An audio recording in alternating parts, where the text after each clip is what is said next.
Da Hansi und sein Monika haben Rosenkrieg seit einem Jahr. Weil wenn der Hans vom Stammtisch kommt, dann endet es immer schlimm.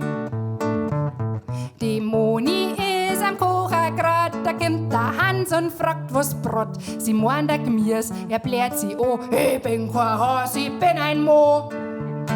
Du alte Bachratz, bist du blöd, lern endlich mal, wie's kochen geht. Das riecht und schaut aus wie gespielt, weil gescheiter gleich im Wirtshaus blieben. Die Moni, die kann's nimmer hören, allweil tut sie zusammenblären. Sie nimmt die Pfann, haut einmal zu und dann ist endlich Ruhe. A gute Bratpfann lohnt sich allweil. Da kann man ruhig mal ein bisschen Geld ausgeben. Nur nicht lang warten, kauf's lieber gleich.